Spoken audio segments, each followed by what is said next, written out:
भगवान गौतम बुद्ध कौन थे? भाग 2 4 दर्शन और महाभिनिष्क्रमण। राजकुमार सिद्धार्थ का जीवन महल के भीतर अत्यंत सुख सुविधाओं में बीत रहा था। उनके पिता शुद्धोधन चाहते थे कि उनका पुत्र एक महान सम्राट बने।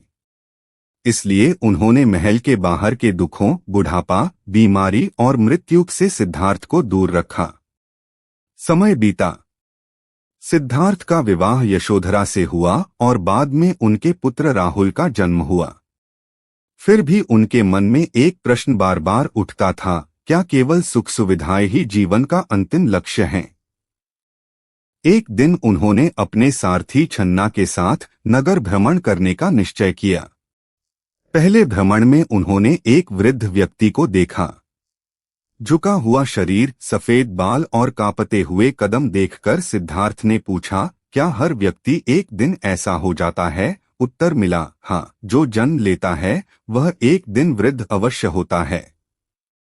दूसरे भ्रमण में उन्होंने एक रोगी को देखा जो पीड़ा से कराह रहा था। तब उन्हें ज्ञात हुआ कि बीमारी किसी के साथ भी हो सकती है। तीसरे भ्रमण में उन्होंने एक मृत व्यक्ति की अंतिम यात्रा देखी।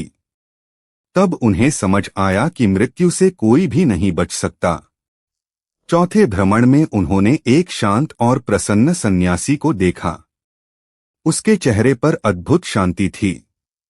तभी सिद्धार्थ के मन में विचार आया कि शायद सत्य और स्थायी शांति का मार्ग त्याग और साधना में है। इन 4 दर्शनों ने उनके जीवन की दिशा बदल दी। कुछ समय बाद, जब रात का गहरा सन्नाटा था, सिद्धार्थ ने अपनी पत्नी यशोधरा और शिशु राहुल को अंतिम बार देखा। उन्होंने बिना उन्हें जगाए महल छोड़ दिया। अपने प्रिय घोड़े कंथक और सारथी छन्ना के साथ वे नगर से बाहर निकले। यहीं से उनके जीवन की सबसे महान यात्रा आरंभ हुई, जिसे महाभिनिष्क्रमण कहा जाता है, सत्य की खोज के लिए संसारिक वैभव का त्याग। अगले भाग में हम जानेंगे कि सिद्धार्थ ने 6 वर्षों तक कठोर तपस्या क्यों की, उन्होंने मध्यम मार्ग कैसे खोजा और अंततः उन्हें बोधि वृक्ष के नीचे ज्ञान कैसे प्राप्त हुआ।